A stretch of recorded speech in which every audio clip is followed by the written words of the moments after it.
Okay, get ready. Hello, everyone. Welcome to White Noise. I am Robyn. I don't know why that felt so crazy to say. Um, this is White Noise number 37, I believe. And I am here alone today. Not literally, there's like two people in the audience. And yeah, it's going to be a cute open mic. The loose theme for tonight that I came up with is just pride because, it's Pride Month and gotta represent.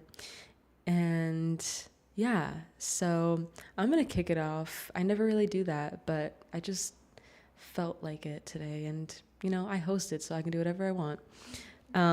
So I'm gonna start out by reading a few poems from a author that I've been super into recently. Eileen Myles from their book A Working Life. And I was going to plan the poems that I was going to read, but then I decided not to. And I'm just going to pick one out at random because that just feels right to me for some reason. So perfect. Look at that. We're going to start with To Love. Do you only go to new places? Is it true? Did the planet just get born? You and your little legs, and I am in my tree, am love. The baby crying is the bouncing plane, the strange wind that killed Bob. All of it is true, and I, in my rot, am having the time of my life. Yeah, just so good. I'm going to read two more. Pick a shortish one. Okay. Jason throws a bolt. 10 men on the side of a mountain, dog trying to make a date, white snails desperately clinging to the side of the land, Jason picking brown trees, no, flowery, funky brown daisies, all the walkers in natural tones, no neon, peach sky, blue sea, so what, approximation, a poem from Greece, Apollo's legs on fat and far, communicate that to a dog. 5 boats, dog road, trimming a mountain of black wormy negotiation, plunging to the sea. There's the Wi-Fi, that funny bird right tonight. I'm that part of nature that doesn't know it so well. Leave it to men. Picking things. I love breeze. Nature is big. I feel scrawny. Mountain, 3 boats. Dog blocking 2.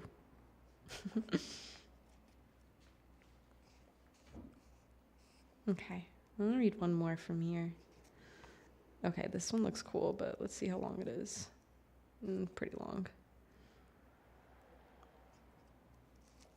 Okay, let's just do this. Perfect.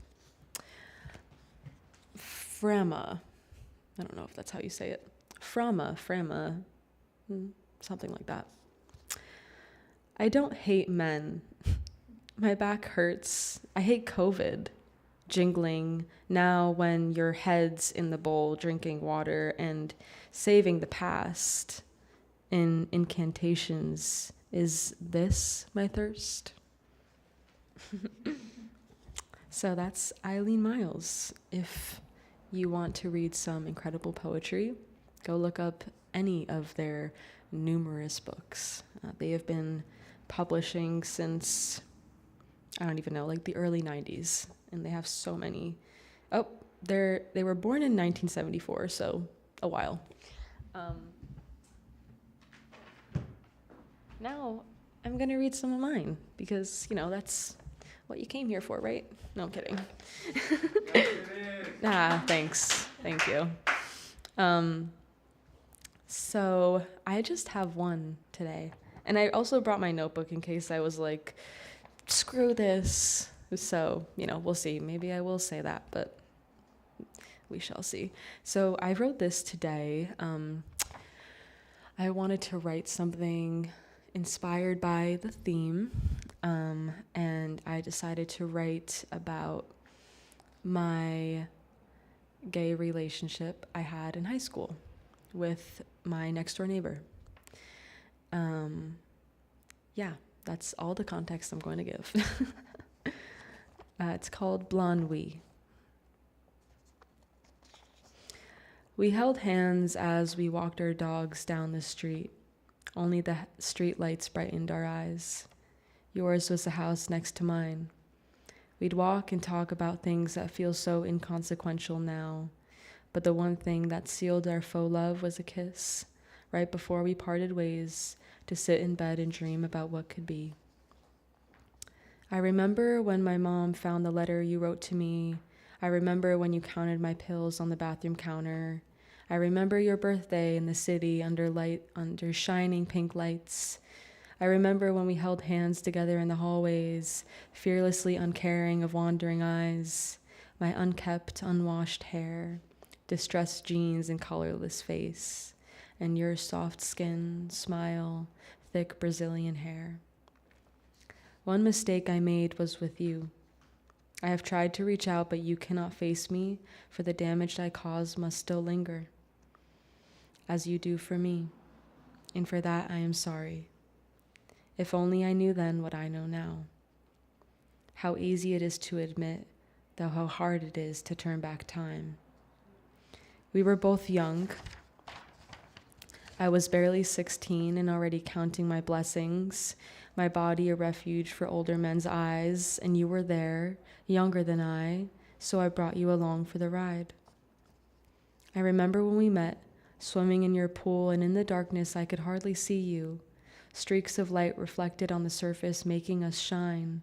We were at opposite ends and smiling, laughing.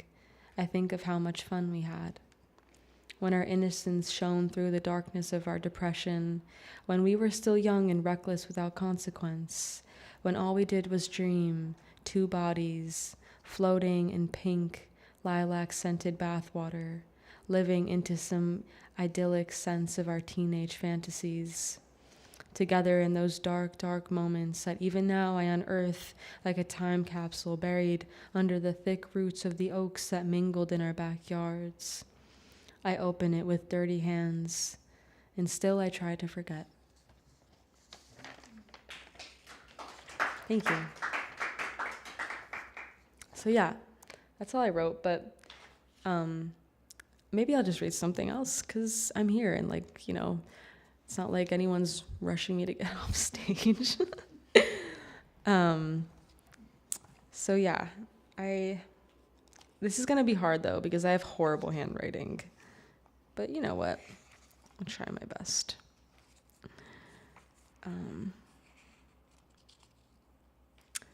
Me and my friend were in Hudson a few weeks ago, and we wanted to write something together, in our journals, but separately. And we picked a theme, and I was like, okay, this is how we're gonna do it. We're both gonna say a word at the same time, and that's gonna be our theme. And we said it at the same time, and then we ended up just going with both words, and they were entropy and a rat. So yeah, well, whatever. That was me. I did a rat, okay? I just felt weird saying rat. I don't really stick to the script most of the time, all right? Clearly. That's okay. I'm gonna just, let's see here. All right. Where is it?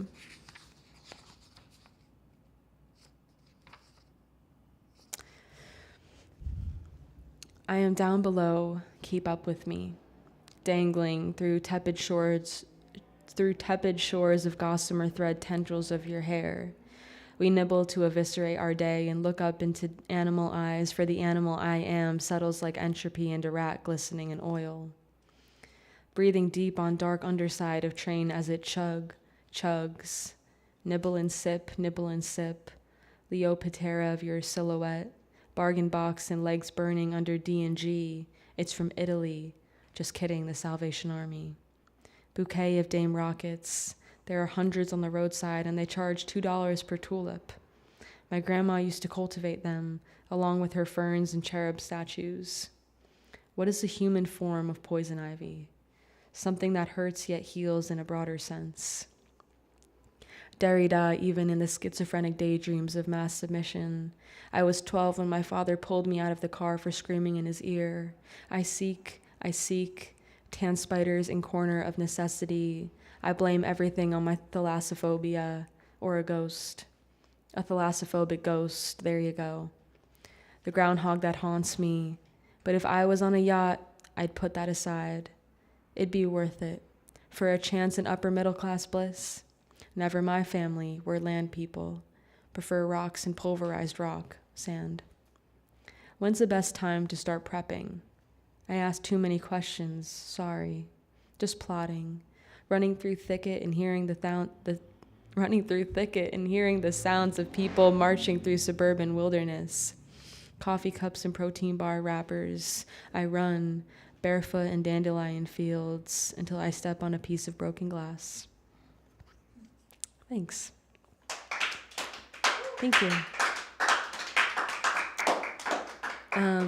So I don't even think we made an open mic list because we just didn't. All right, whatever. Get over it. So I'm just gonna have Angela come up next because she was here first. That's how it works. All right. So welcome to the stage, Angela.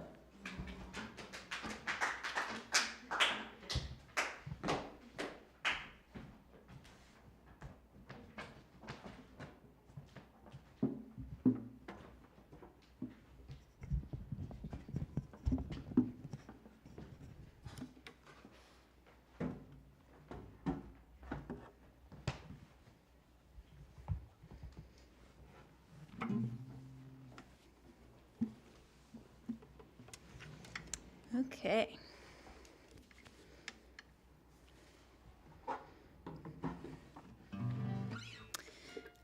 Let's see.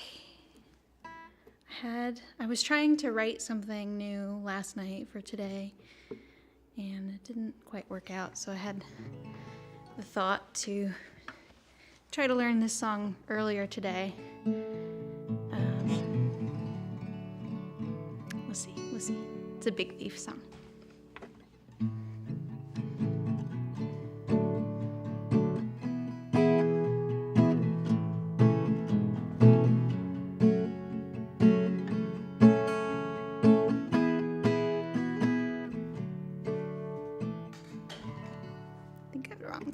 Let's see.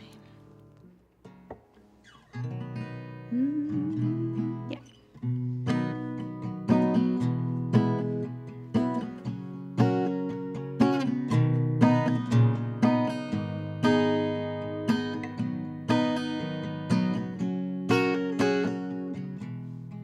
She was a shark smile in a yellow van.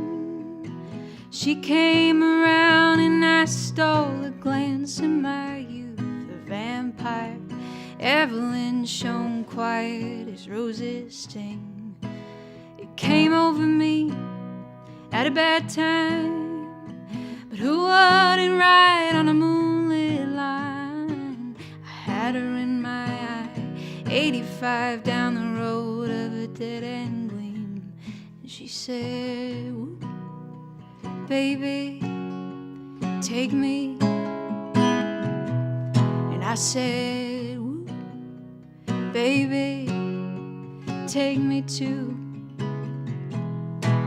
It came over her at a bad time, riding through Winona down the dotted line. Held us gunning out 90 miles down the road of a dead-end dream.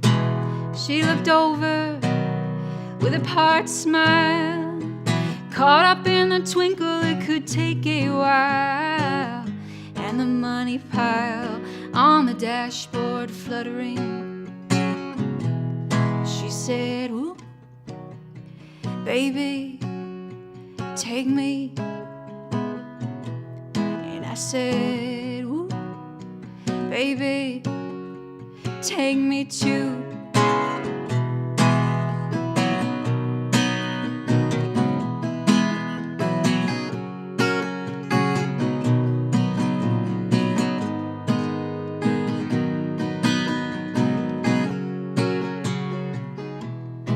Evelyn's kiss was oxygen. I leaned over to take it in as we went howling through the edge of South Des Moines. It came over me at a bad time.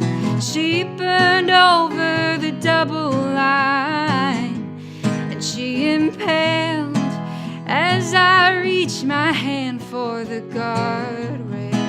Ooh, guardrail. Ooh, guardrail. She said, ooh, baby, take me. And I said, ooh, baby, take me too. She said, ooh, baby, take me. And I said, ooh, baby, take me too. Thanks. Alrighty. This is a Scottish folk song. I already had it in the back of my mind that I wanted to do this actually before we brought up Scotland, so I'm not trying to be cute. Ah!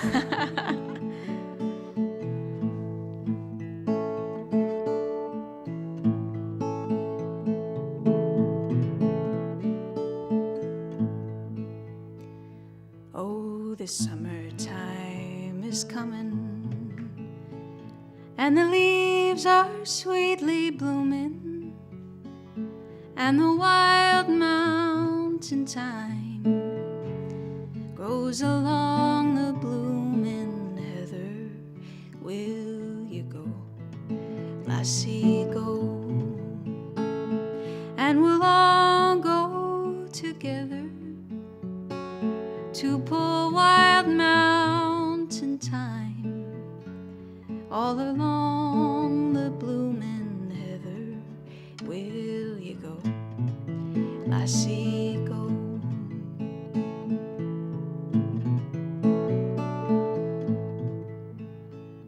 I will build my love a bower near yon pure crystal fountain, and on it I will place all the flowers of the mountain. Will you go, lassie, go? And we'll all go together to pull wild mountain thyme all along the blooming heather. Will you go, lassie, go?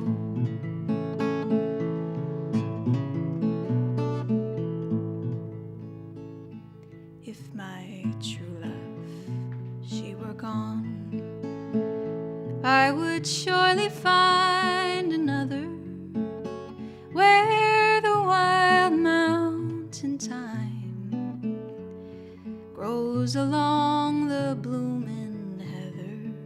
Will you go, lassie, go? And we'll all go together to pull wild mountain thyme all along the blooming heather. Will you go, lassie, go? Will you go, lassie, go?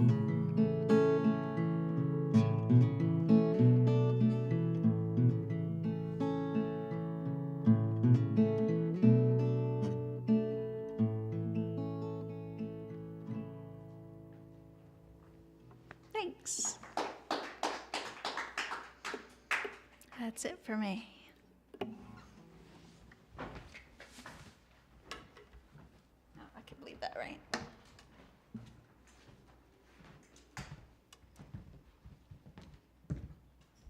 Thank you. Angela. A little blurry. It's all right. I don't mind being blurry. Technical difficulties. It's kind of cool. Oh, there you go. Thank you, Angela. I love the serendipity of that second song. That was also so beautiful. Yeah, you need to send that to me because I need to put that on my playlist for this month. Next up is Gary Siegel. Welcome to the stage.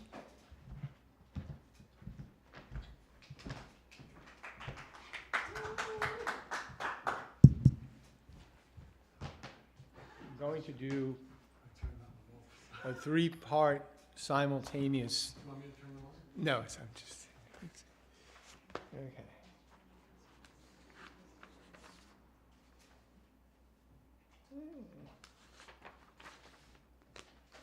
Let's see, okay. A little bit fuzzy about what I'm going to read, but might have read this here at some point. Maybe not. Okay. A little more light, maybe? I'm going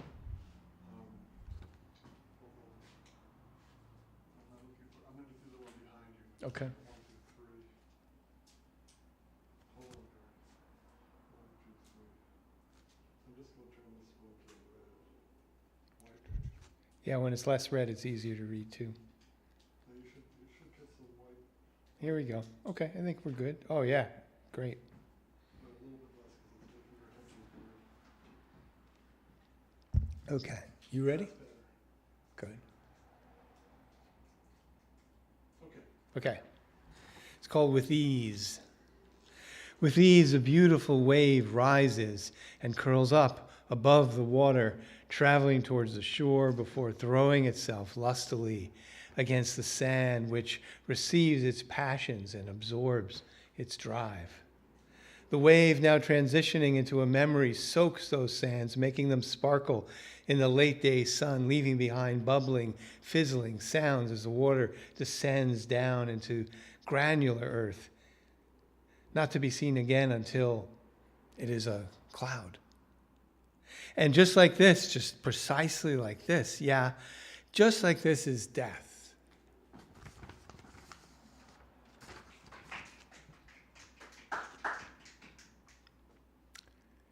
And this one, I'll give a little context.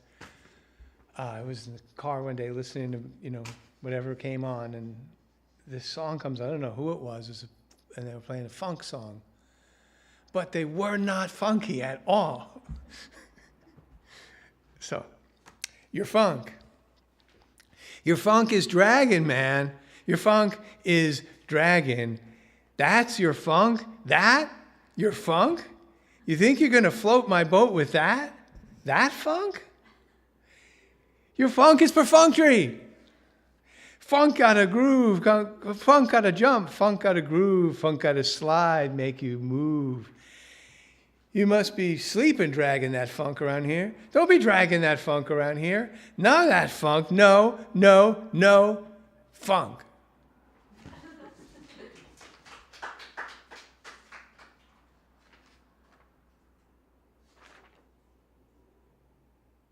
No, not that one.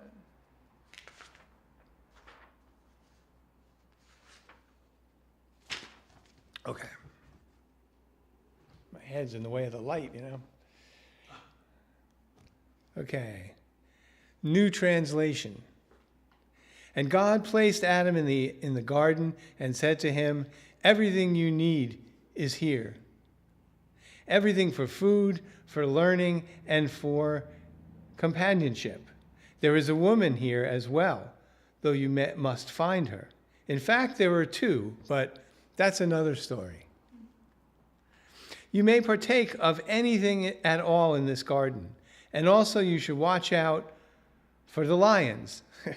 And above all, Adam, it might sound kind of weird, but you should really stay away from the coconut trees."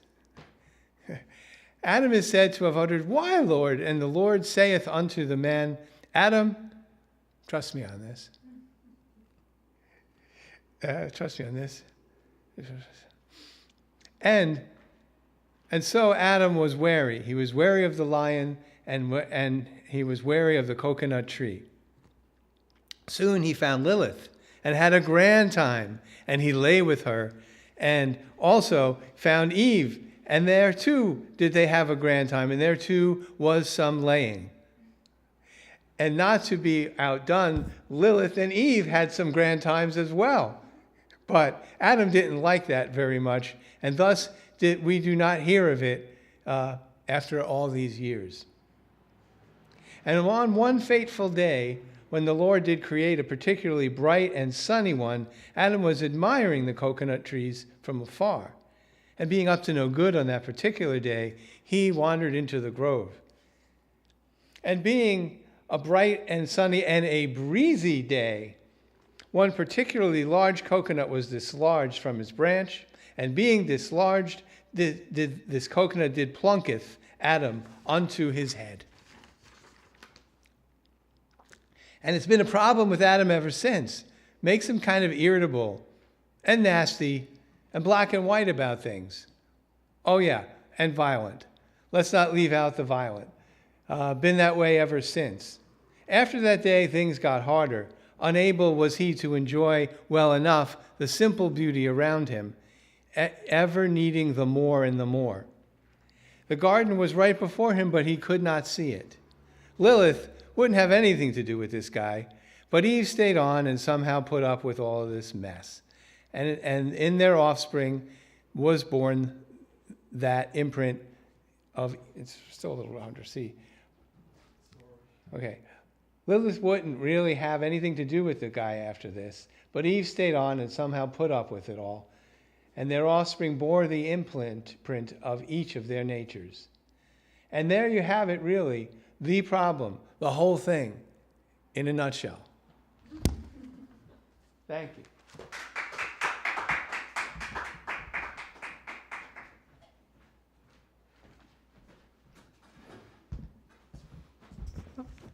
Thank you, Gary.